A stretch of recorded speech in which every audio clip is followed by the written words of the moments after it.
3 लोग बैठे हैं, 8 लोगों की सीटिंग अरेंजमेंट में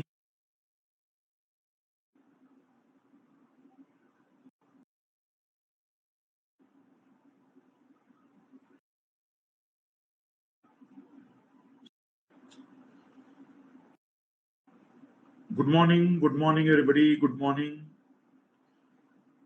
सीसेट की क्लास लेने के 2 बड़े कारण। पहला तो कल क्लास नहीं हो पाई थी क्योंकि कल आप जानते हैं कि पूरा सर्वर ही डाउन हो गया था, और दूसरा ये इस साल की आखिरी क्लास है। इसके बाद हम सीधे अगले साल ही क्लास लेंगे। तो मतलब बिना क्लास लिए इस साल विदाई ठीक नहीं होती। सीधा 1 साल के बाद सीसेट शुरू करेंगे हम लोग। कोई क्लास नहीं आज सिवाय सीसेट के, कोई दूसरी क्लास नहीं है।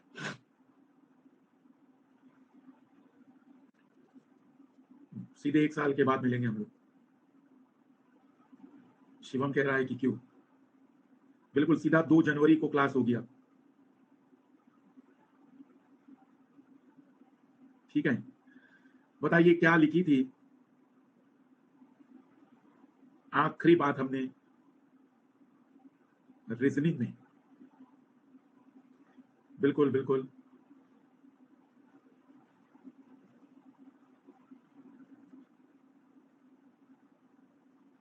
अब हम बात करने जा रहे हैं सीटिंग अरेंजमेंट।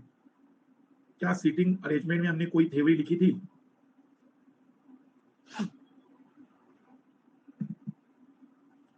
ठीक है, फिर वर्ष के अंत में ही सही सीटिंग अरेंजमेंट पढ़ के जाते हैं। टेस्ट अभी आज शायद नहीं हो पाएगा क्योंकि कल सर्वर डाउन होने के कारण सब जो टेस्ट रेडी करके रखा था वो वापस करना पड़ेगा। तो आपकी किस्मत अच्छी है कि टेस्ट भी अब अगले साल ही होगा।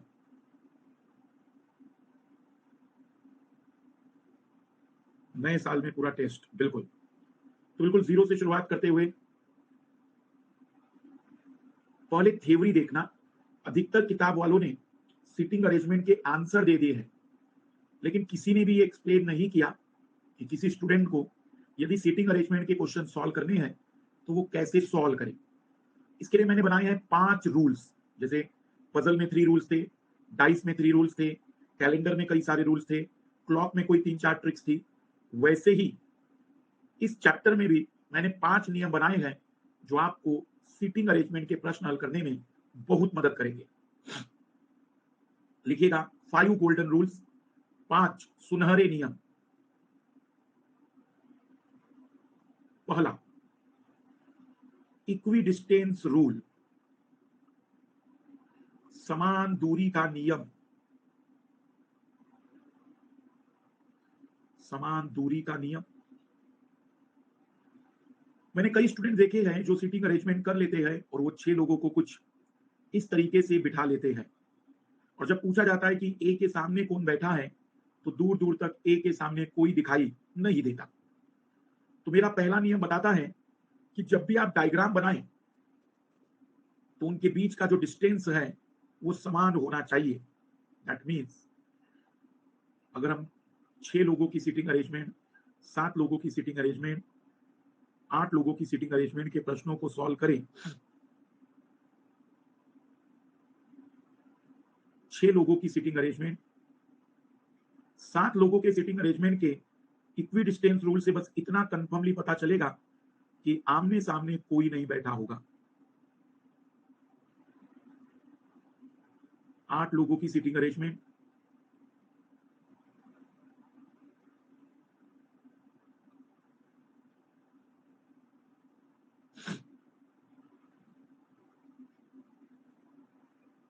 सिक्स पर्सन, 6 व्यक्तियों के लिए, 7 पर्सन,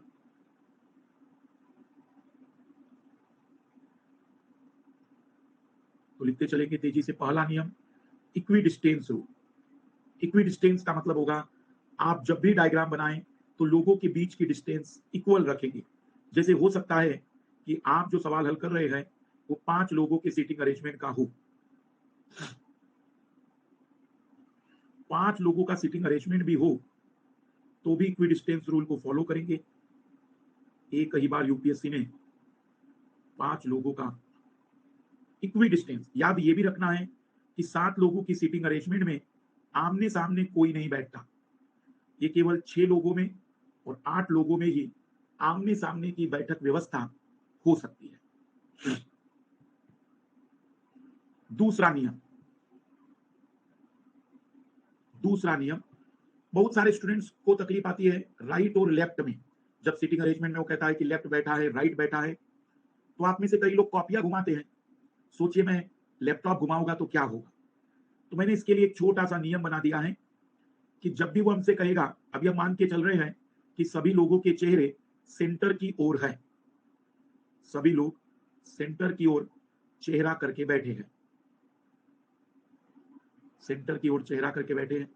तो जब भी वो हमसे कहेगा लेफ्ट में बैठा है, लेफ्ट में, तो हम कहेंगे कि लेफ्ट मत कहो, क्लॉकवाइज कहो, घड़ी के चलने की दिशा में कहो। तो इससे आपको थोड़ा अंदाजा जल्दी लग जाएगा। क्लॉकवाइज जब भी हम किसी को बिठाते हैं तो वो लेफ्ट में बैठता है, और जब भी वो राइट में बैठेगा तो हम कहेंगे कि वो राइट में नहीं, एंटी क्लॉकवाइज बैठा है। तो सीटिंग अरेंजमेंट में अगर उनके चेहरे सेंटर की ओर है तो लेफ्ट का मतलब क्लॉकवाइज और राइट का मतलब एंटी क्लॉकवाइज होगा। हम कुछ सवाल ऐसे भी सॉल्व करेंगे जहां लोगों के चेहरे एक दूसरे से दूर होंगे, तो वहां ये नियम पलट जाएगा, वहां सेंटर से बाहर की ओर देखने पर नियम उल्टा हो जाएगा। लेकिन अभी तो हम ये मान के चल रहे हैं कि सबके चेहरे सेंटर की ओर है, और ऐसी सिचुएशन में लेफ्ट का मतलब क्लॉकवाइज और राइट का मतलब एंटी क्लॉकवाइज रहेगा हमेशा। तीसरा नियम, जब भी हम सीटिंग अरेंजमेंट में कोई इंफॉर्मेशन को अरेंज करते हैं, जैसे इंफॉर्मेशन लिखी है कि A is third left of T, A T के बाएं तीसरे स्थान पर बैठा है। तो ध्यान से सुनिएंगे सभी लोग, ये नियम बहुत ही इंपॉर्टेंट है। जब भी इस तरीके का नियम हम चर्चा करेंगे तो ये नियम ही आपको रियल में सारी चीज समझा पाएंगे। ऐसी कभी भी जानकारी में always we arrange the second person first. ऐसी जानकारी में हम बाद वाले व्यक्ति को पहले बिठाते हैं, बाद वाले व्यक्ति को हम पहले अरेंज करते हैं। कल्पना करिए कि 8 लोगों की जानकारी में ऐसी कोई जानकारी आपको दी गई थी कि ए टी के बाएं तीसरे स्थान पर बैठा है, तो मैं ये सिखाना चाह रहा हूं कि आप बाद वाले व्यक्ति को पहले बिठाएंगे। कभी भी बाद वाला व्यक्ति पहले बैठेगा, तो पहले आपने बिठाया टी को।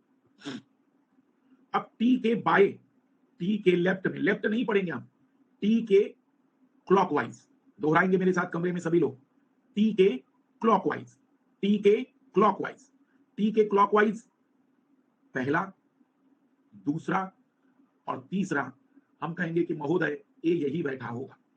टी की शुरुआत आप कहीं से भी कर सकते हैं, पहली जानकारी की शुरुआत आप कहीं से भी कर सकते हैं, उसमें कोई दिक्कत नहीं होता है। तो टी के क्लॉकवाइज, जैसे एक और जानकारी समझा दूं मैं, तीसरा नियम लिखेंगे आप लोग, हमेशा बाद वाले व्यक्ति को पहले बिठाया जाता है। Always first arrange the second person, हमेशा बाद वाले व्यक्ति को पहले बिठाया जाता है। Always first arrange the second person. जैसे मान लीजिए कि सीटिंग अरेंजमेंट में एक जानकारी ऐसी थी, मान लीजिए कि 8 लोगों के सीटिंग अरेंजमेंट में जानकारी दी गई थी कि जी बी के दाएं दूसरे स्थान पर बैठा है। So first we arrange the person B, पहले हम बी को बिठाएंगे। बी कहीं भी बिठाते, आप चाहो तो बी यहां बिठा दो, स्टार्टिंग आप कहीं से भी कर सकते हैं। बी के क्लॉकवाइज, तो आप कहेंगे नहीं सर दाएं है वो, दाएं मतलब राइट और राइट मतलब एंटी क्लॉकवाइज।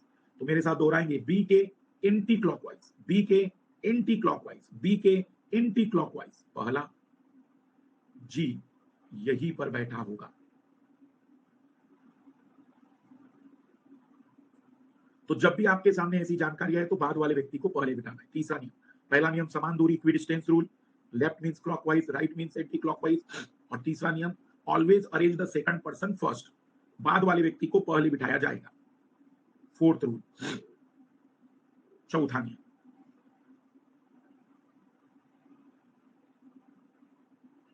दो तरीके की जानकारी एग्जामिनर इसमें यूज करता है, थोड़ा उसे क्लियर कर लेते हैं। A is left of B and right of C. A B के बाएं तथा सी के दाएं बैठा है। और एक जानकारी ऐसी होती है, A is left of B, who is left of C. A B के बाएं बैठा है जो सी के बाएं बैठा है। शब्दों पर गौर करना, एक जगह तथा शब्द है और एक जगह जो है, एक जगह एंड है और एक जगह हु है। अगर ऐसी जानकारियां कहीं मिले तो इनके बहुत अलग मतलब है। इसका मतलब यह है कि ये पूरी जानकारी एक ही है और ए व्यक्ति बीच में आएगा, उसके अगल बगल में बी और सी आएगी। लेकिन इसका मतलब यह है कि पहली जानकारी एक ही है लेकिन अगली जानकारी बी के बारे में है, लेकिन अगली इंफॉर्मेशन बी के बारे में दी गई है।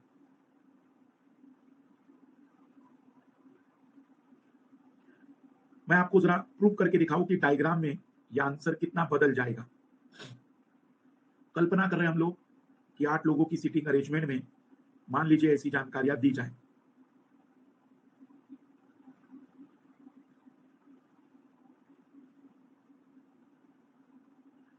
अगर ऐसी जानकारी कहीं पर भी दी जाए कि A is left of B, तो पहले तो हम आधी जानकारी यूज करेंगे और पहले बिठाएंगे बी को। बी के क्लॉकवाइज ए बैठा है और ए सी के एंटी क्लॉकवाइज, तो सी के एंटी क्लॉकवाइज। या अगर इतना भी पता चल गया तो सी इधर से ही आएगा क्योंकि ए को बीच में बैठना था एंड वाले में। लेकिन यहां देखना, ए बी के बाएं बैठा है, A is left of B, पहले बी को बिठाएंगे हम लोग, बी को। बी के क्लॉकवाइज ए आएगा, बट जो का मतलब है जो उसके नजदीक है, जो उसके नजदीक है। बी खुद सी के क्लॉकवाइज आएगा, सी के क्लॉकवाइज, सी के क्लॉकवाइज, सी के क्लॉकवाइज बी आना चाहिए। अरेंजमेंट पूरे बदल जाते हैं। तो चौथा नियम, एंड एंड हु, तथा और जो की क्लियरिटी।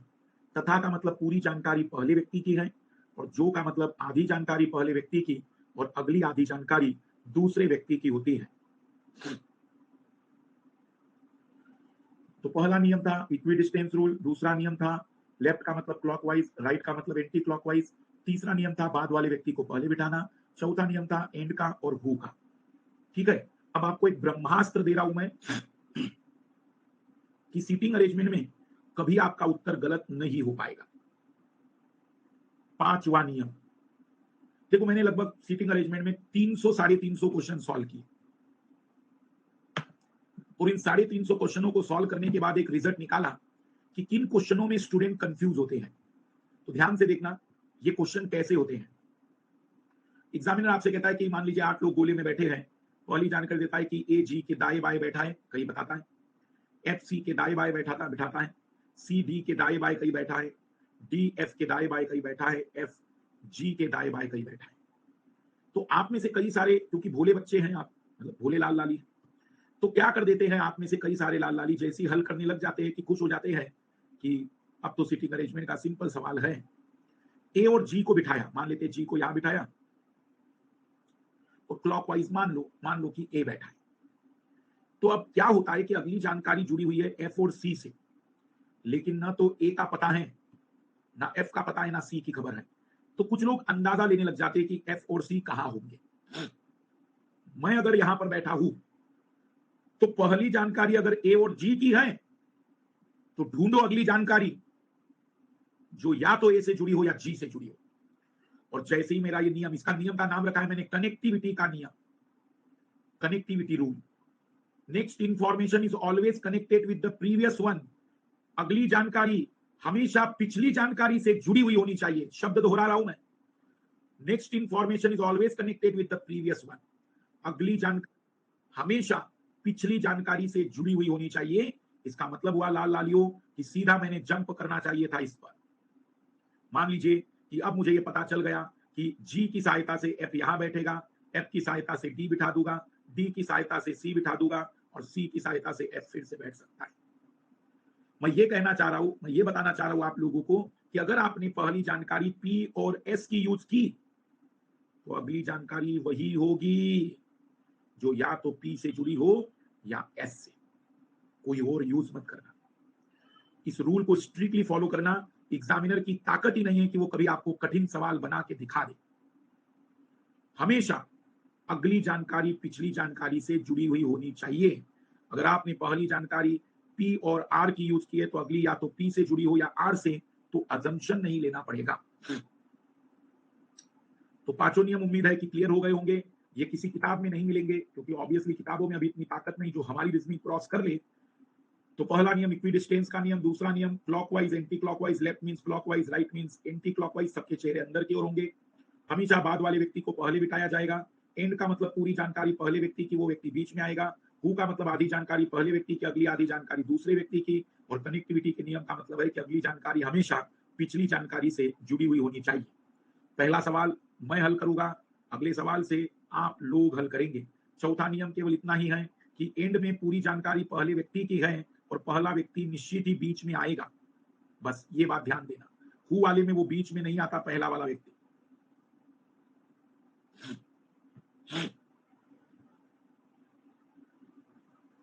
पहले हम 6 लोगों के प्रश्न हल करेंगे, फिर 8 लोगों वाले, फिर कुछ के चेहरे अंदर, कुछ के चेहरे बाहर वाले। वैसे अभी तक तो यूपीएससी ने अंदर और बाहर वाले पूछे नहीं, लेकिन हम एक स्टेप आगे चलेंगे। पहला प्रश्न आपकी स्क्रीन पर ये रहा।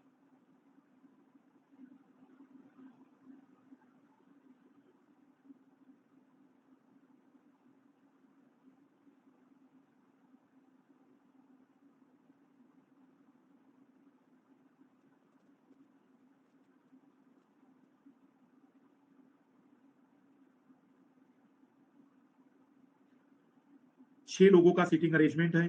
इक्विडिस्टेंस रूल को फॉलो करेंगे।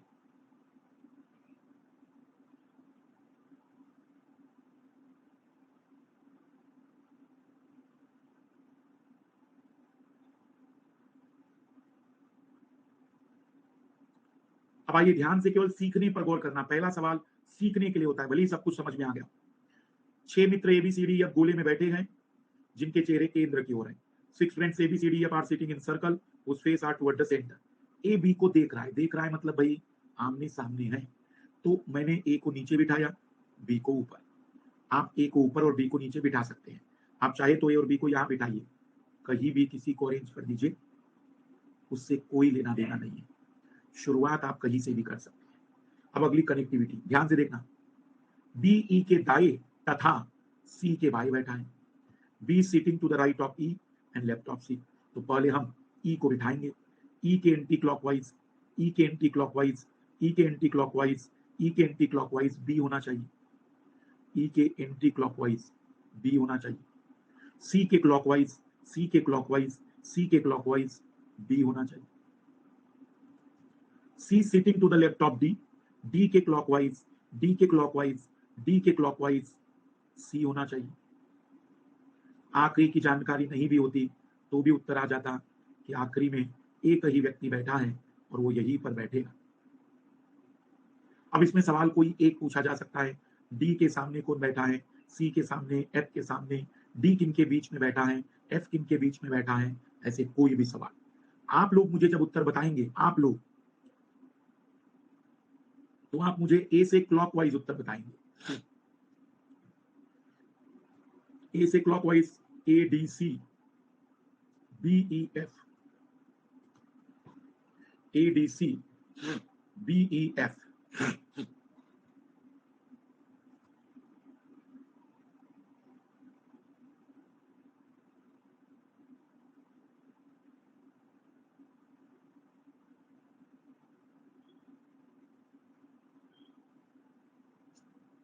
तो ट्राई करेंगे। इसे नोट डाउन कर लिया है, तेजी से नोट डाउन कर लीजिए, फिर अगले सवाल पर आते हैं।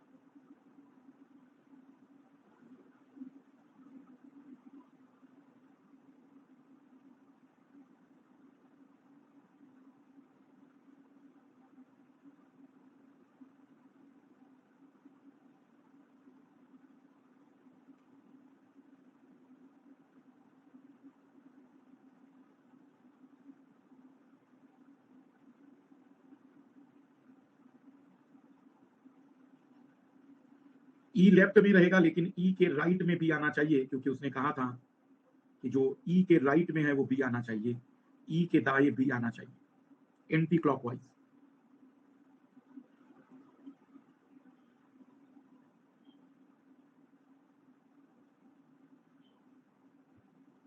अब आप लोग ट्राई करिए। पहले प्रश्न लिख दीजिएगा तेजी से।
जिनका आंसर आए वो हमें ए से क्लॉकवाइज बताएगा।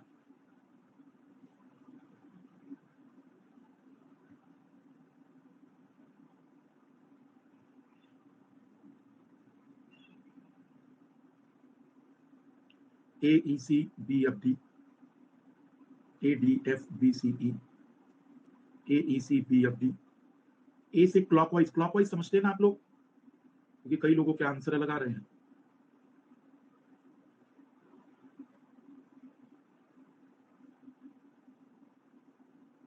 ए D F B C E,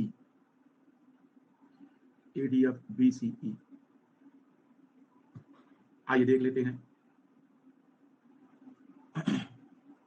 A, B, C, D, F are sitting in circle. B is between F and C. A is between E and D. F is to the left of D.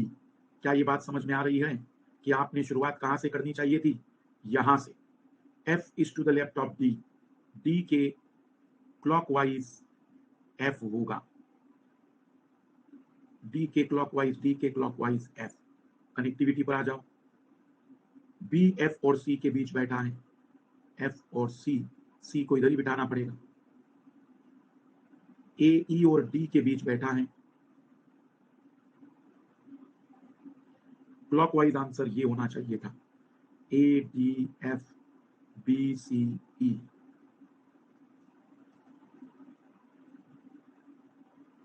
अभी 6 लोगों पर ही एक और सवाल, ताकि थोड़ी practice, और फिर 8 लोगों पर आ जाएंगे हम लोग।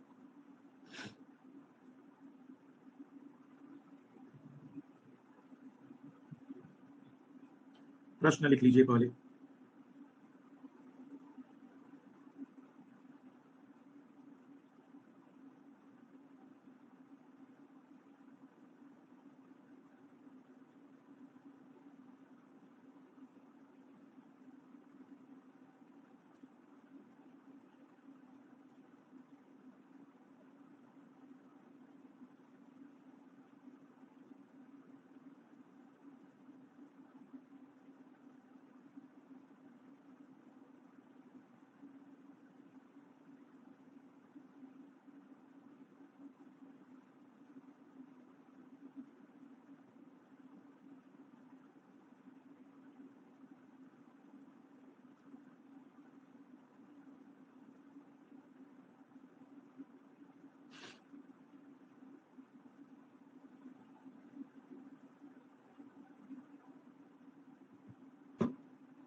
प्रश्न जरूर नोट करते चलिएगा सभी लोग प्लीज।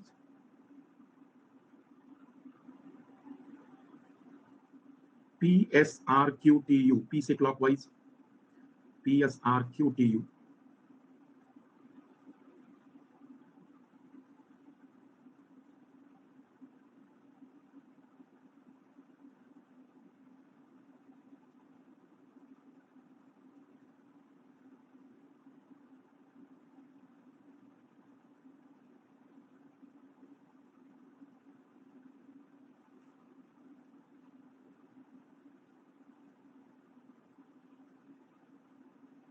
बहुत बढ़िया। 6 व्यक्ति P Q R S T U गोल मेज पर बैठे हैं, पी क्यू के सामने बैठा है, पी क्यू के सामने बैठा है। कहीं से भी आप ऊपर भी पी लिख सकते हैं, उसमें कोई दिक्कत नहीं, जहां आप चाहे शुरुआत कर सकते हैं। पी क्यू के सामने बैठा है, क्यू टी के एंटी क्लॉकवाइज, टी के एंटी क्लॉकवाइज, टी के एंटी क्लॉकवाइज, टी के एंटी क्लॉकवाइज, और आर के क्लॉकवाइज, आर के क्लॉकवाइज, आर के क्लॉकवाइज। ऐसा दोहराइए, दिमाग अपने आप जवाब देगा। यू के क्लॉकवाइज पी, यू के क्लॉकवाइज पी, यू के क्लॉकवाइज पी। आखिरी जानकारी नहीं भी होती तो भी आंसर यही आएगा, P S R Q T U. बिल्कुल सिंपल सवाल होते हैं, वो बात अलग है कि आपने इसके पहले कभी ट्राई किए होंगे। तो देखना, मैं बता रहा हूं, जिन लोगों के आंसर नहीं आ रहे वे क्या कर रहे हैं। अब देखो 11 सालों से हो गया रीजनिंग पढ़ाते हुए, 11-12 साल हो गए। देखना जिनके आंसर नहीं आ रहे वो क्या कर रहे हैं। मैं दावे के साथ कह रहा हूं, भले वो माने या ना माने, देखना वो ऐसा कर रहे हैं। मतलब वो जिंदगी में इतने डरते हैं कि अकेले कमरे में बैठकर भी अपनी मर्जी से एक व्यक्ति को नहीं बिठा पाते। देखना कुछ लोग क्या कर रहे होंगे।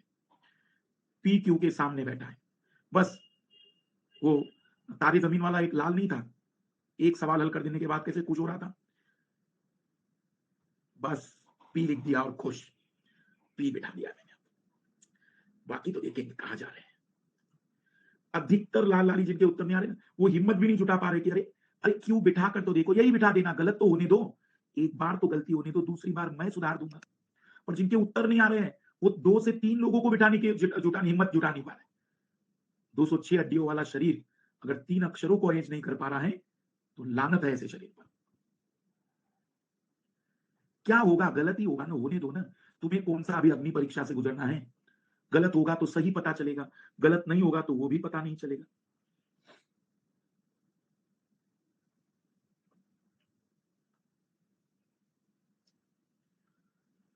अब अगले सवाल 8 लोगों की सीटिंग अरेंजमेंट के हैं, ट्राई करिए। 8 लोगों के सीटिंग अरेंजमेंट का पहला प्रश्न।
जिनका आंसर आ जाए वो हमें ए से क्लॉकवाइज बताना,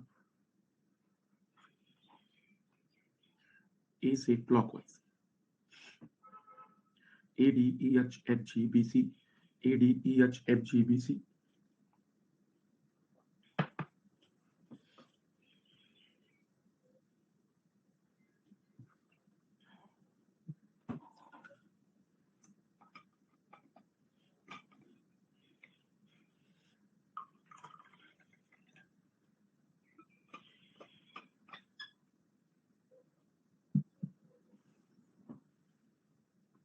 बहुत बढ़िया। आइए, जिनके आंसर नहीं आए वो प्लीज पुनः ध्यान दें मेरी बातों पर। पहली जानकारी है, डी ए तथा ई के मध्य बैठा है। अगर आप यहां से भी शुरुआत कर रहे हैं तो कोई गलत नहीं, आप यहां से भी शुरुआत कर सकते हैं। अब क्योंकि यहां से तो आपने करना सीख ली होगी, मैं थोड़ा इसे भी बता देता हूं, अगर ऐसी जानकारी हो तो कैसे अरेंजमेंट करना चाहिए। डी ए और ई के मध्य बैठा है तो हम डी को बीच में मान लेंगे। हमें नहीं पता कि ए अगल में है या बगल में है, मतलब दाएं है या बाएं है, तो हम एक तरफ मानेंगे कि ए यहां बैठा है और ए यहां बैठा होगा, या ए यहां बैठा होगा, ए यहां बैठा होगा। तो हम ये मानेंगे कि डी ए और ई के बीच में कहीं बैठा हुआ है, ए और ई के बीच में कहीं बैठा हुआ है। ठीक है। अब अगली जानकारी, ई के क्लॉकवाइज, ई के क्लॉकवाइज, ई के क्लॉकवाइज दूसरे पर एफ बैठा है। अगर ये वाला ई सही हुआ, ये वाला ई सही हुआ तो क्लॉकवाइज दूसरे पर एफ यहां आएगा। लेकिन अगर ये वाला ई सही हुआ तो दूसरे पर क्लॉकवाइज यहां तो एफ आ ही नहीं सकता है। मतलब महोदय ये भी क्लियर हो गया कि ई यहां नहीं बैठेगा और 4 लोग हम अरेंज कर गए। तो घबराना नहीं, अगर वो कहता है कि मध्य में बैठा है तो आप दोनों पॉसिबिलिटीज लेकर चलिए, कुछ समय में क्लियर होगा कि कौन सी पॉसिबिलिटी सही होगी। बी जी तथा सी के मध्य बैठा है। वैसे तो मैं कहूंगा कनेक्टिविटी नहीं बन रही है, लेकिन क्योंकि 3 लोग नए हैं और 3 ही जगह बची है, तो मेरे हिसाब से आप यहां भी हल कर सकते थे। बाकी कनेक्टिविटी को तो ब्रेक मत करिए, आप चाहे तो कनेक्टिविटी पर आ जाए। और एफ जी और एच के बीच बैठा है, तो जी और एच के बीच तो वो तभी रहेगा जब यहां जी आना चाहिए। तो फाइनल आंसर आना चाहिए था A D E H F G B C. मैं ये केवल आपसे पूछ रहा हूं उत्तर के लिए। यूपीएससी क्या पूछेगी, ई किन के बीच में बैठा है, एच के सामने कौन बैठा है, ए के बारे में कौन सी बात सही है, ऐसे 2-3 सवाल पूछेगी 8 लोगों के सीटिंग अरेंजमेंट में। आप सीखिए केवल कि कैसे अरेंज करना है, प्रश्न तो जहां जब अरेंजमेंट हो जाएगा तो उत्तर निकाल ही लोगे।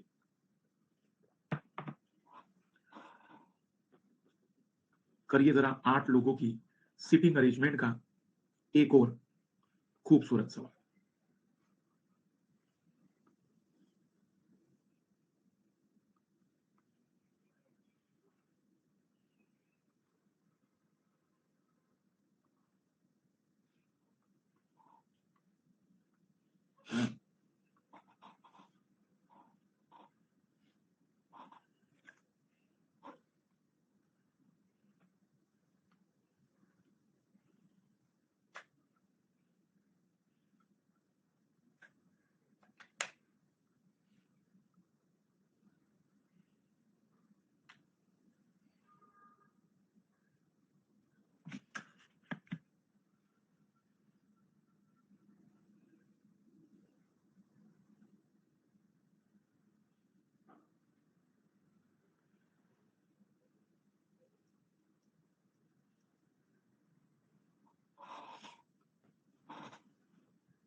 जिनका आंसर आ गया वो हमें ए से क्लॉकवाइज बताएं, ए से घड़ी की दिशा में।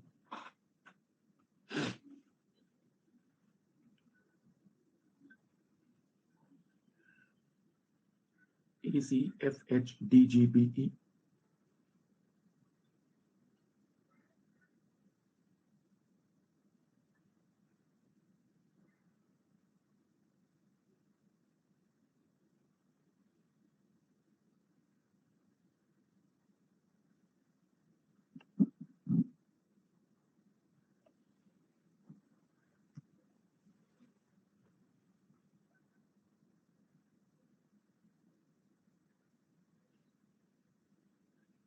बढ़िया, बहुत बढ़िया जिनके आंसर आ गए। देखो सबसे पहले हम पढ़ेंगे कि ए और डी के बीच में 3 लोग बैठे हैं। 8 लोगों की सीटिंग अरेंजमेंट में 3 लोग बीच में केवल तभी बैठ सकते हैं जब वो आमने सामने बैठे होंगे। मतलब अगर ए यहां है तो डी यहां पर होगा। आमने सामने कनेक्टिविटी, ए के एंटी क्लॉकवाइज बी आना चाहिए, ए के एंटी क्लॉकवाइज दूसरा बी आना चाहिए। सी और एफ कनेक्टिविटी नहीं है, डी एफ तथा ई का पड़ोसी नहीं है। जो डी है, ना तो एफ यहां आएगा, ना ई यहां आएगा, ना एफ यहां आएगा, ना ई यहां आएगा। एच बी का पड़ोसी नहीं है महोदय, एच यहां भी नहीं आएगा और एच यहां भी नहीं आएगा। अब वो ऐसी सिचुएशन में हमसे कहता है कि एफ के ठीक दाएं सी बैठना चाहिए। अब एफ यहां पर तो नहीं आ सकता है, तो अगर ऐसी बात है तो एफ यहां आ सकता है। अगर एफ यहां बैठा, एफ यहां बैठा, तो एफ के ठीक दाएं एंटी क्लॉकवाइज सी यहां बैठ नहीं पाएगा, तो एफ के लिए ये ऑप्शन भी खत्म हो गया महोदय। अब इन दोनों में से कहीं एक जगह एफ आएगा। अगर एफ यहां आया महोदय, तो एफ के एंटी क्लॉकवाइज सी आना चाहिए, मतलब एफ यहां भी नहीं आएगा। अब केवल एक ही जगह बची, एफ यहां आएगा और उसके एंटी क्लॉकवाइज सी यहां आएगा। यहां ई और एफ नहीं आ सकते, यहां ई और एफ नहीं आ सकते, तो यहां तो ई आ सकता है ना, क्योंकि अब बचा कौन कौन है, ई, एच, ए कंप्लीट, बी कंप्लीट, सी कंप्लीट, डी कंप्लीट, ई। अगर यहां ई अभी हमने लिखा नहीं हो तो क्या क्या बचा है, ई, एफ हो गया है, जी और एच की बातचीत है। तो एच तो यहां आ ही नहीं सकता है, पहले एच पर आ जाते हैं कि एच तो यहां नहीं आएगा, तो एच के लिए यही जगह बची। और अगर यहां एच नहीं यहां एच आ जाएगा तो यहां एफ नहीं बैठ सकता है, तो यहां जी को बिठा दो, यहां ई को बिठा दो। बहुत ही बढ़िया सवाल। A C F H D G B E. कहीं कोई दुख हो तो बता दीजिएगा।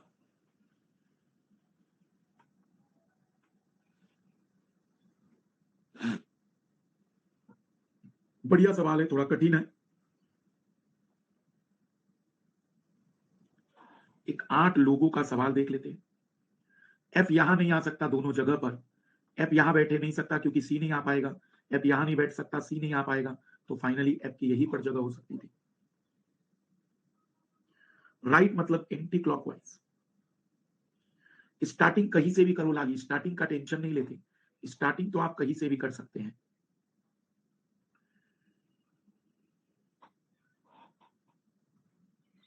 ये आप लोगों के लिए होमवर्क है। प्रश्न लिख लीजिए, पहले हिंदी में फिर इंग्लिश में दे देता हूं।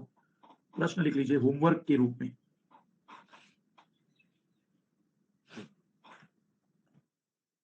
हिंदी वाले लिख लीजिए पहले।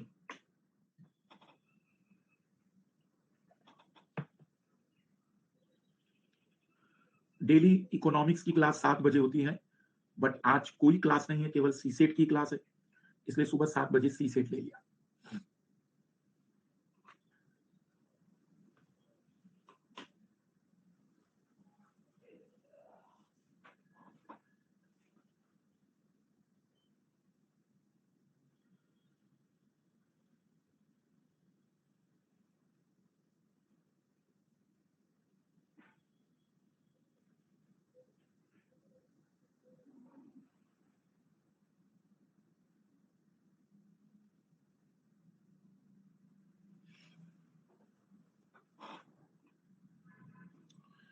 नहीं, अभी मैथ्स बाकी है, ऐसे कैसे क्लास एंड हो जाएगी। भूल गए हो अक्षय तुम अभी, पहले 1 घंटा रीजनिंग फिर 1 घंटा मैथ्स।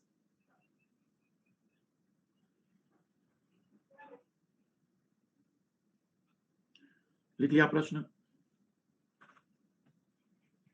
इंग्लिश वाले लिख लीजिए।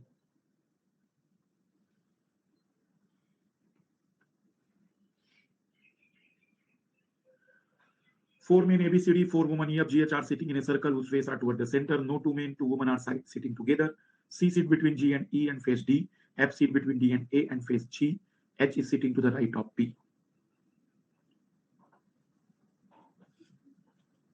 अभी हमें इसमें उन सवालों को भी हल करना है जिसमें कुछ लोगों के चेहरे अंदर की ओर, कुछ लोगों के चेहरे बाहर की ओर आए नहीं, लेकिन फिर भी हम थोड़ा तैयार रखेंगे।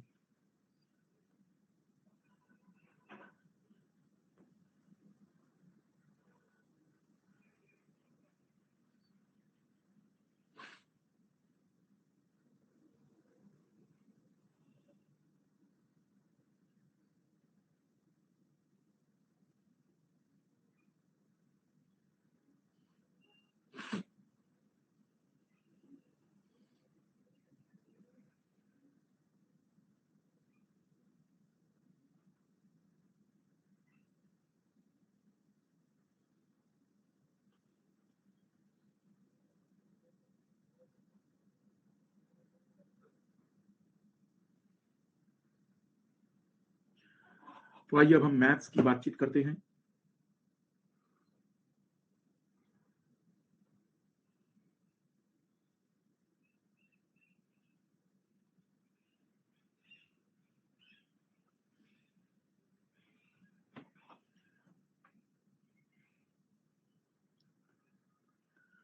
बताइए, मैथ्स में हमने कहां तक की बातें कंप्लीट कर ली थी? परसेंटेज में कितने टाइप हो गए थे? टाइप 3, यदि मतलब ये वाले कंप्लीट हो गए होंगे मुझे बता देना। 100 इंटू एक्स, 100 प्लस एक्स, जहां हमने बताया होगा कि अगर एक चीज बढ़ रही है दूसरे को कम करना है ताकि रिजल्टेंट सेम रहे। ठीक है, तो लिखिए टाइप 4 इसका जस्ट उल्टा है। बिल्कुल, टाइप 4 पर आइए। डेली सीसेट का टाइम 9 से 11 ही रहेगा। लिखना, कंसेप्ट लिखिएगा टाइप 4 में पहले। If the price of commodity decrease by x%, यदि बाजार में वस्तु की कीमतें x% से कम हो जाए, if the price of commodity decrease by x%, यदि बाजार में वस्तु की कीमतें x% से कम हो जाए, then by what percent increase the consumption, तो खपत में कितने प्रतिशत की कमी करनी होगी? Then by what percent increase the consumption, तो खपत में कितने प्रतिशत की कमी करनी होगी? कितने प्रतिशत की वृद्धि, सॉरी, कितने प्रतिशत की वृद्धि करनी होगी ताकि खर्च अपरिवर्तित रहे? यदि बाजार में किसी वस्तु की कीमत x% से कम हो जाए तो खपत में कितने प्रतिशत की वृद्धि करनी होगी ताकि खर्च अपरिवर्तित रहे? Percentage increase in consumption is equal to, last class के फार्मूले में यहां प्लस था, अब यहां माइनस हो जाएगा। खपत में प्रतिशत वृद्धि बराबर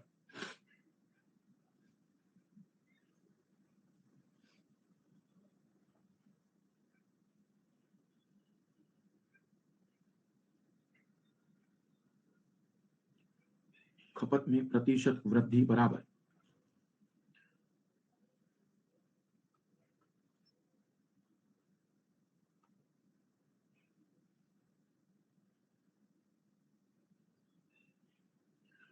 बिल्कुल कल वाली बातें जो पढ़ी थी लगभग वही है, बस यहाँ चेंजेस थोड़ा सा है। कल में कीमत बढ़ गई थी तो कंजम्पशन कम करना था, यहाँ कीमत कम हो रही है तो कंजम्पशन बढ़ाना है। ऑब्वियसली चीजें सस्ती हो रही है और आप उतना ही खर्च करना चाहते हैं तो चीज ज्यादा लेनी पड़ेगी।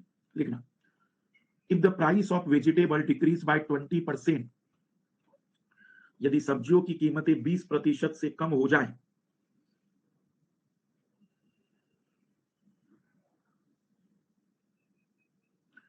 यदि सब्जियों की कीमतें 20% से कम हो जाए तो खपत में कितने प्रतिशत की वृद्धि करनी होगी?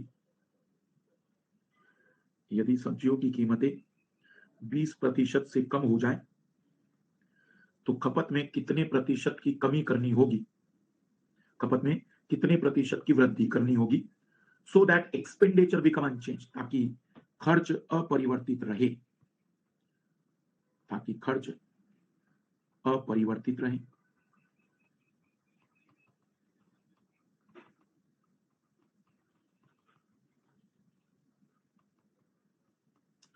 कितने परसेंट से कंजम्पशन बढ़ाना पड़ेगा ताकि खर्च उतना ही रहे जितना पहले था।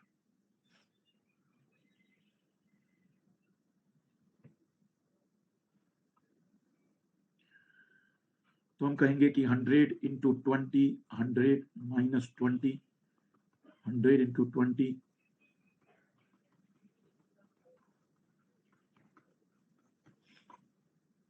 25%। दूसरा तरीका, क्योंकि मैंने आपसे प्रॉमिस किया है कि फार्मूले हम ज्यादा यूज नहीं करेंगे,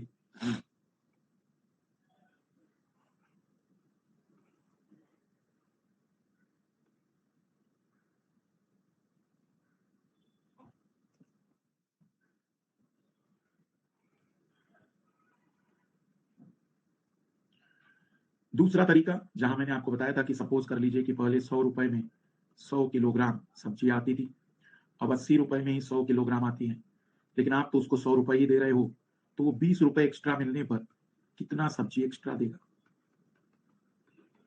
25 किलोग्राम मतलब 25%। और जो ट्रिक्स मैंने पढ़ाई थी, अगर याद हो, एक स्टेप नीचे जाने की, तो यहां एक स्टेप ऊपर जाना है।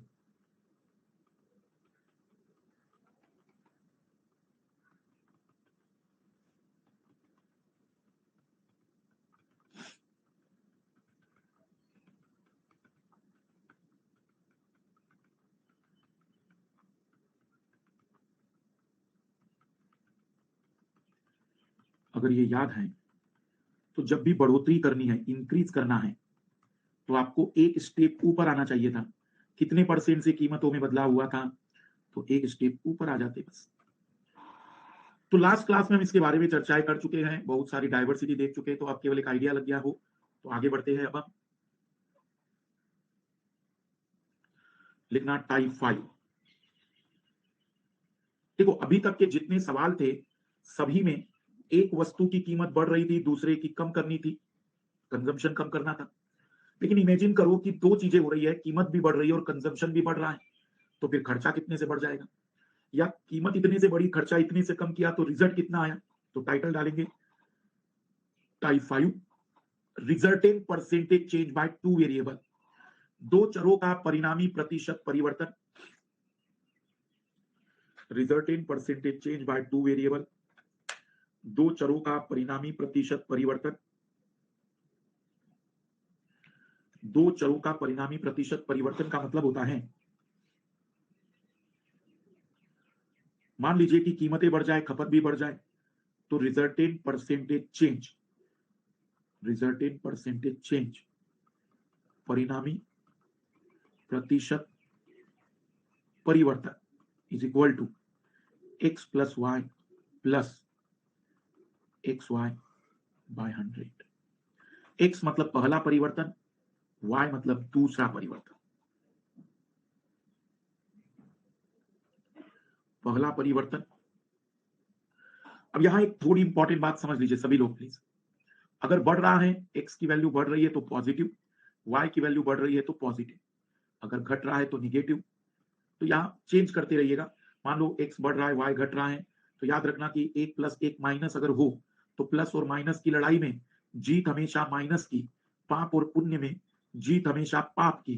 कलयुग चल रहा है, दोनों माइनस में हो तो दो पापी लड़े और मर जाए, इससे बढ़िया पुण्य नहीं हो सकता।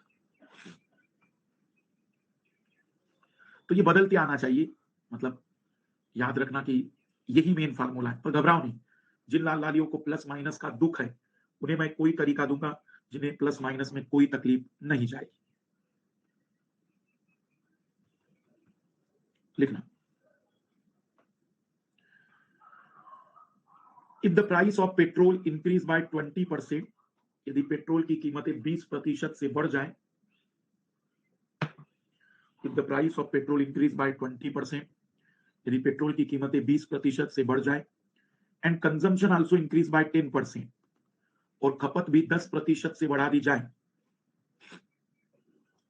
And consumption also increase by 10%, और खपत भी 10% से बढ़ाई जाए, then by what percent increase the consumption, increase the expenditure, तो खर्च में कितने प्रतिशत की वृद्धि होगी? Then by what percent increase the expenditure, तो खर्च में कितने प्रतिशत की वृद्धि होगी?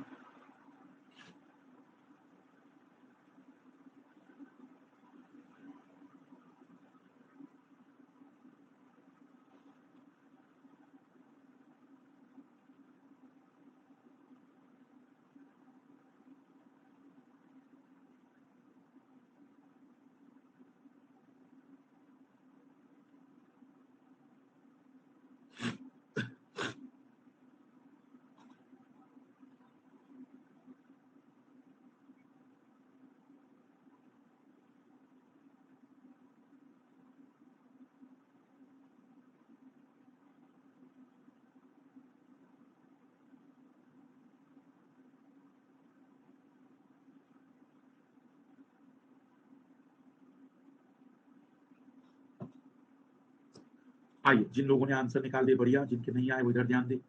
हम जानते हैं x + y + xy by 100, 20 + 10, 20 × 10 by 100। ये अलग है, ये अलग है डिवाइड वाला, 32%। जिन लाल लालियों के जीवन में प्लस माइनस के कारण दुख है, वे ऐसे हल करें। माना कि वो शुरुआत में 100 रुपए खर्च करता था, अब 20% से खर्च बढ़ गया, प्राइस बढ़ गई, तो 120/100। अगर बढ़ रहा है तो 100 में जोड़ देना, अगर घट रहा है तो 100 में से घटा देना।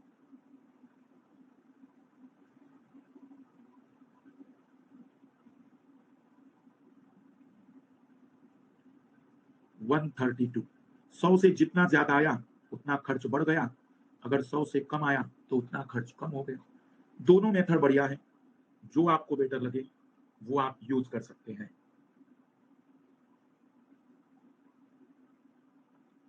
जो आपको बेटर लगे।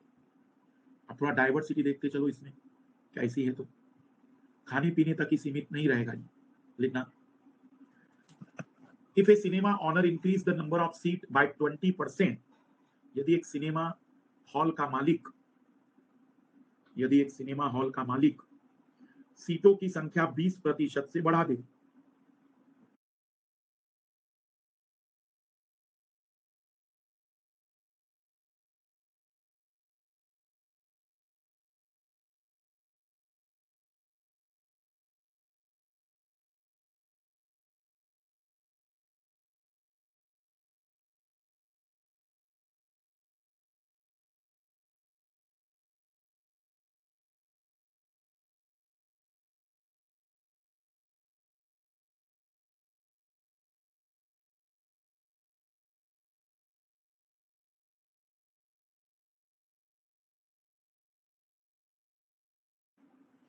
यदि एक सिनेमा हॉल का मालिक सीटों की संख्या 20% से बढ़ा दे,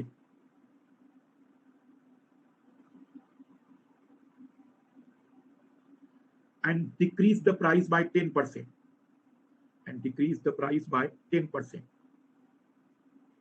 और टिकट की कीमत 10% से कम कर दे, and decrease the price by 10%, और टिकट की कीमत 10% से कम कर दे,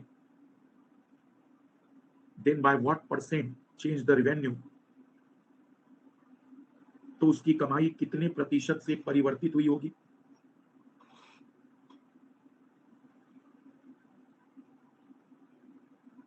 तो उसकी कमाई कितने प्रतिशत से परिवर्तित हुई होगी।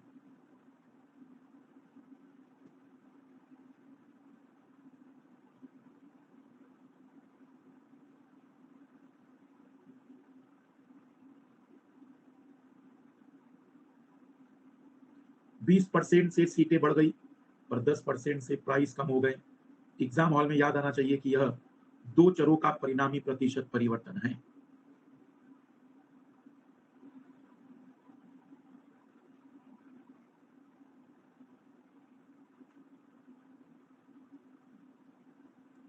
फार्मूला तो वही रहेगा, लेकिन बढ़ने वाली वैल्यू प्लस में, घटने वाली वैल्यू माइनस में।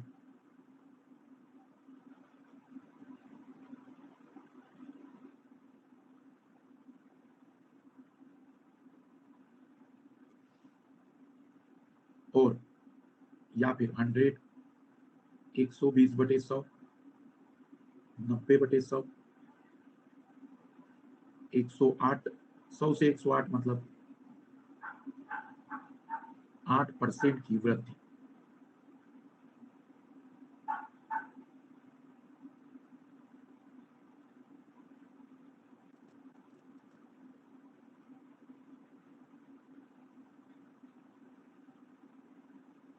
फिर ट्राई करना, डाइवर्सिटी दिखा दूं मैं। यदि किसी आयताकार क्षेत्र की लंबाई 20% से बढ़ाई जाए, if the length of a rectangular field increase by 20%, यदि किसी आयताकार क्षेत्र की लंबाई 20% से बढ़ाई जाए और चौड़ाई 20% से कम कर दी जाए, if the length of a rectangular field increase by 20%, यदि किसी आयताकार क्षेत्र की लंबाई 20% से बढ़ाई जाए और चौड़ाई 20% से कम कर दी जाए, if the length of a rectangular field increase by 20% and width decrease by 20%, then by what percent change the area? तो क्षेत्रफल कितने प्रतिशत से परिवर्तित होगा? Then by what percent change the area? तो क्षेत्रफल कितने प्रतिशत से परिवर्तित होगा?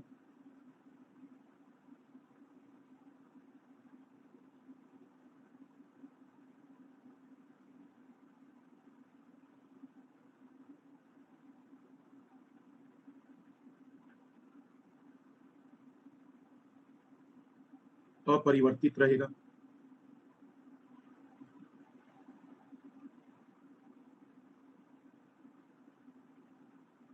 Increase decrease remain same decrease. 20% से लंबाई बढ़ा दी, 20% से चौड़ाई कम कर दी।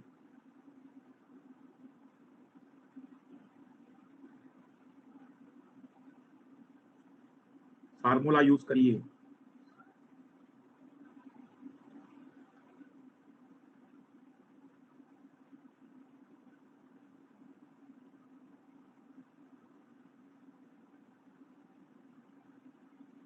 ये कैंसल हो जाएगा, 0 से 0 कैंसल, -4%।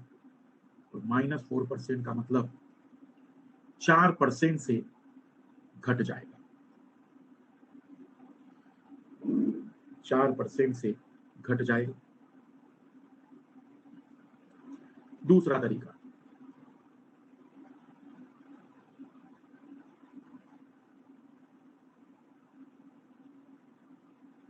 सौ का 96 होने का मतलब 4%। लेकिन कुछ सवाल इसमें ऐसे भी होते हैं जहां डाटा एक ही दिया जाता है लेकिन अंडरस्टूड है कि वह 2 बार यूज होगा। देखना एक प्रश्न, if the sides of A square increase by 10%, यदि वर्ग की भुजाओं को 10% से बढ़ाया जाए, if the sides of square increase by 10%, यदि वर्ग की भुजाओं को 10% से बढ़ाया जाए, then by what percent change the area? यदि वर्ग की भुजाओं को 10% से बढ़ाया जाए तो क्षेत्रफल कितने प्रतिशत से परिवर्तित होगा? Then by what percent increase the area? अब तुम्हें यहां याद आना चाहिए एग्जाम हॉल में कि यहां 2 वेरिएबल की बात आएगी। क्यों? क्योंकि वर्ग की भुजाओं को बढ़ाने का मतलब कि हमने लंबाई को भी बढ़ा दिया होगा और चौड़ाई को भी बढ़ा दिया होगा।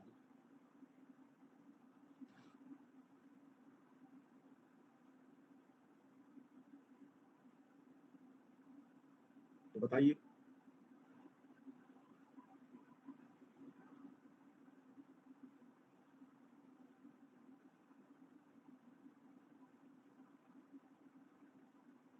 दस % से भुजाएं अगर बढ़ जाए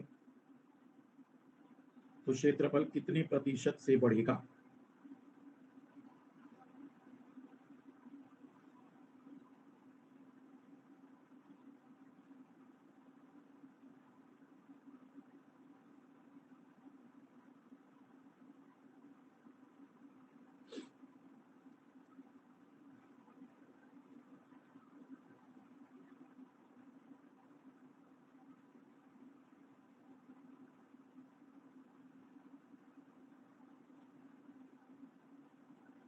बिल्कुल इजी सवाल होकर भी इतने लोग उत्तर गलत कर पा रहे हैं।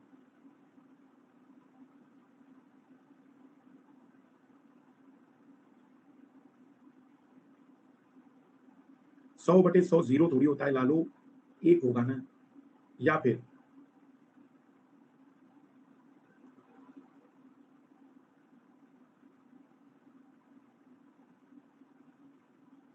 एक सौ 21%, मतलब 21% से एरिया बढ़ गए। 5% लोग माइनस भी लगा रहे हैं, कौन सी जगह पर सोए हुए हैं? मतलब ऑब्वियसली लंबाई बढ़ा दी, चौड़ाई बढ़ा दी, फिर भी एरिया कम हो रहा है। मतलब इतना भी दिमाग कमजोर ना हो। अरे कॉमन सेंस, मैं मान सकता हूँ ए उत्तर, बी उत्तर, डी उत्तर, और ये गधे जो सी लगा रहे हैं, तुम्हें सोचना पड़ेगा कि सच में तुम कलेक्टर बनने के लायक हो भी या नहीं। ठीक है, बुरा लग रहा होगा, लेकिन ये भी सोचो, क्या ऐसा कलेक्टर देश को मिले जो लंबाई चौड़ाई को बढ़ाकर भी कहे एरिया कम हो गया? चोर है फिर ऐसा कलेक्टर तो। लिखना एक प्रश्न और इसमें, if the radius of a circle decrease by 10%, यदि वृत्त की त्रिज्या 10% से कम कर दी जाए, If radius of circle decrease by 10%, then by what percent change the area? यदि वृत्त की त्रिज्या को 10% से कम कर दिया जाए तो क्षेत्रफल कितने प्रतिशत से परिवर्तित होगा?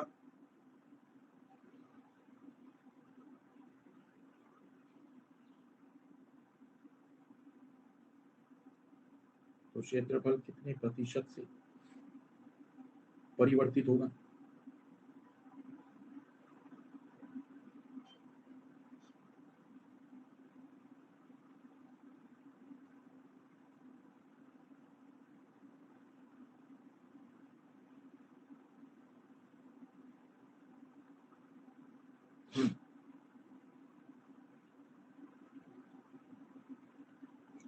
दस परसेंट से त्रिज्या कम हो गई है, क्षेत्रफल कितने प्रतिशत से परिवर्तित होगा? मैं जानबूझकर गलत आंसर लगा रहा हूं ताकि मुझे पता चले वो महान शख्स जिसको आईएएस बनना है और अभी तक नींद नहीं खुली वो कौन है।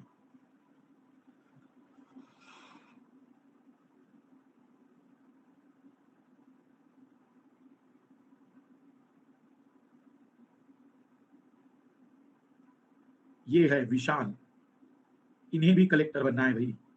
इनके घर वालों को सूचित कराओ कि त्रिज्या कम होकर भी क्षेत्रफल 5% बढ़ रहा है।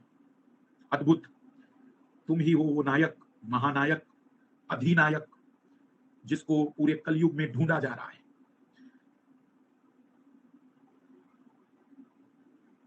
इधर ध्यान दो मेरे लाल, इधर पहले तो 10% त्रिज्या कम करने का मतलब उसकी लंबाई और चौड़ाई दोनों कम हो जाना है। तो -10 -10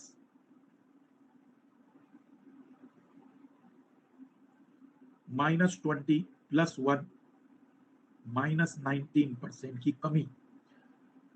अगर फिर भी ना हो तो मैंने आपको कितने तरीके बताए? 90/100, 90/100, 81 ही एरिया रह गया, जो 100 था वो 81 रह गया। 19% की कमी हो गई है, 19% की। ये दो चरों का परिणामी होगा, ये बात याद रखनी होगी। एरिया जब भी घटने की बात आती है तो दो चरों के ही रूप में प्रश्न बनता है। लिखना टाइप 6, परसेंटेज एंड इलेक्शन, प्रतिशत और चुनाव।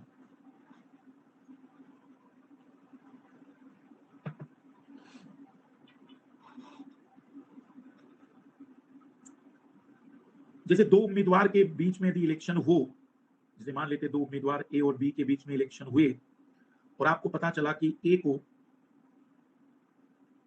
49% वोट मिले, तो ये अंडरस्टूड है ना कि बी को 51% मिले होंगे।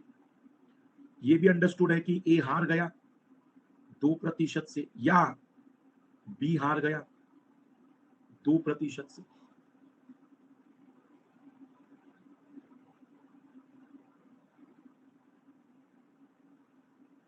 क्योंकि इस दुनिया में हार जीत डिफरेंस से होती है, डिफरेंस से।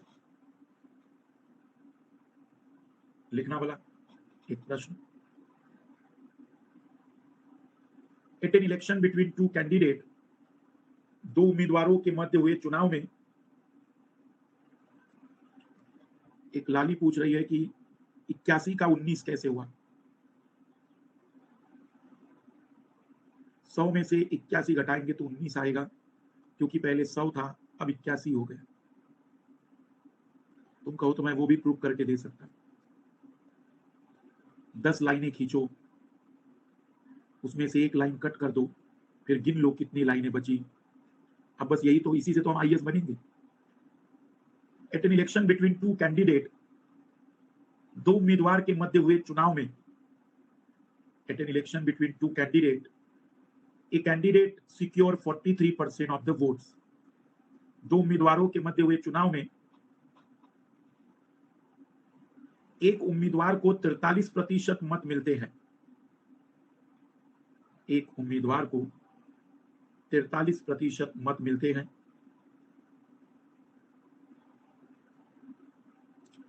And he lost the election by 420 votes, तथा वह 420 मतों से हार जाता है, तथा वह 420 मतों से हार जाता है। Then total number of votes are there, यहां कुल कितने मत होंगे if there are no invalid votes, यदि यहां कोई अवैध मत ना हो तब यहां कुल कितने मत होंगे।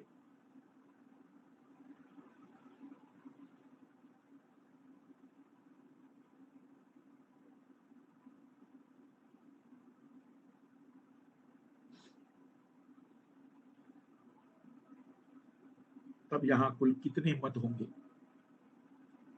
पहला प्रश्न है, मैं हल कर देता हूं।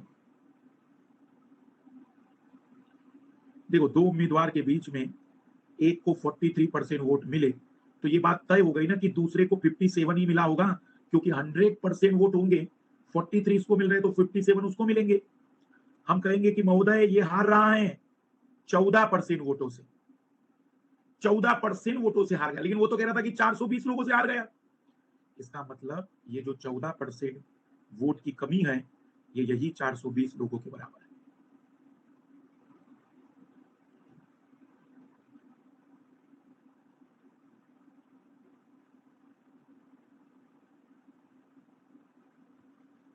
कुल 3000 लोगों ने यहां मतदान किया होगा।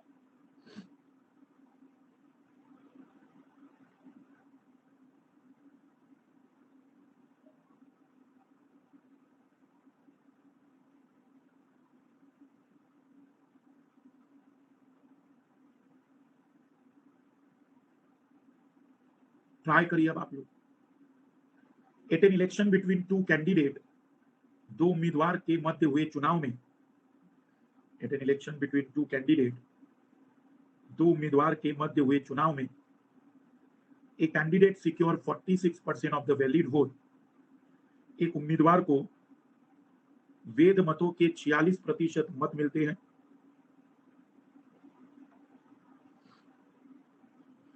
एक उम्मीदवार को वैध मतों के 46% मत मिलते हैं and he lost the election by 328 votes, और वह 328 मतों से चुनाव हार जाता है।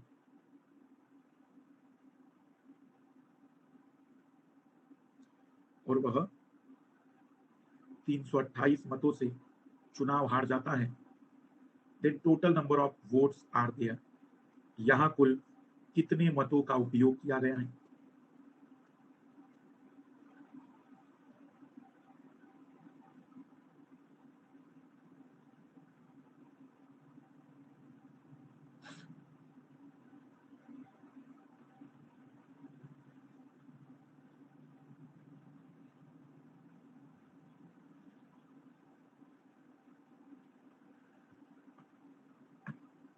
बहुत बढ़िया।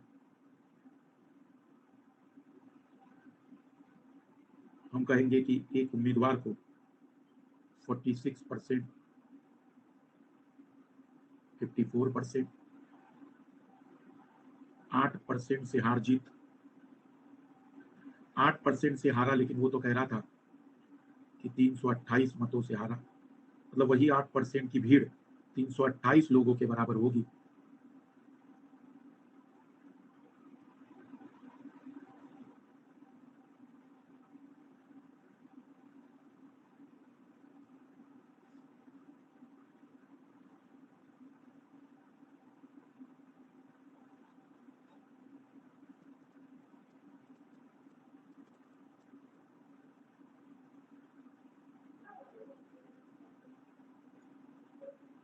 फिर ट्राई करना।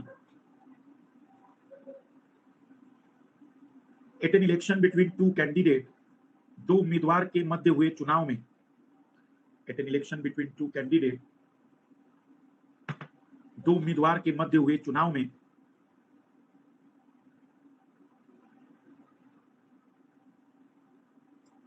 Total 7,500 people use their vote right, कुल 7,500 लोगों ने मताधिकार का उपयोग किया।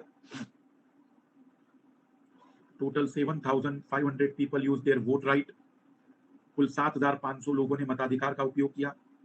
इन विच 20% डिक्लेयर्ड इनवैलिड, जिसमें 20% मत अवैध घोषित किए गए। इन विच 20% डिक्लेयर्ड इनवैलिड, जिसमें 20% मत अवैध घोषित किए गए।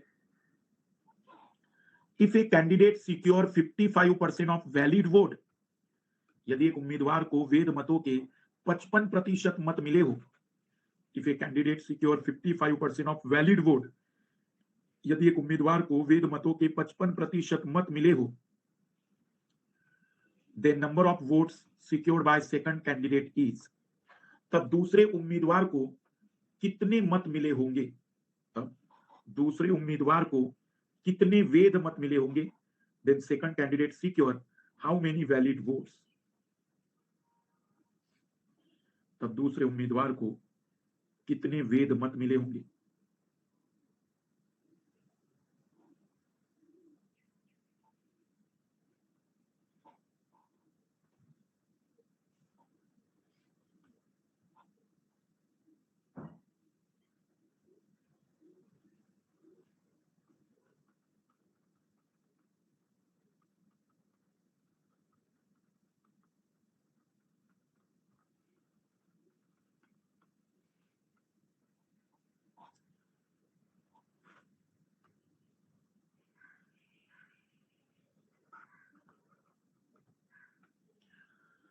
देखो, सबसे पहले तो अगर हम बातचीत करें तो कुल 7,500 लोगों ने मताधिकार का उपयोग किया है।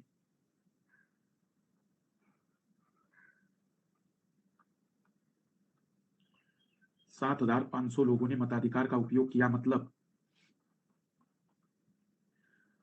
20% इनवैलिड,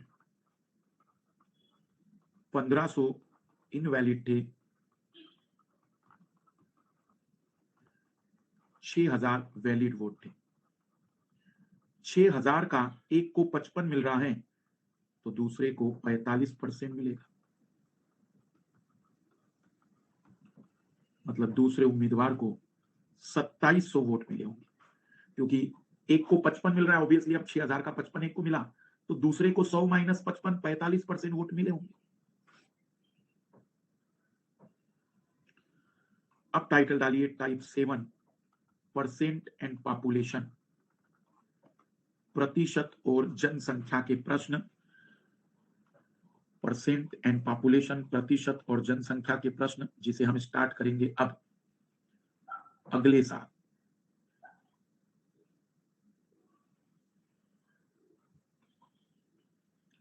सभी को एडवांस में नव वर्ष की बहुत सारी शुभकामनाएं।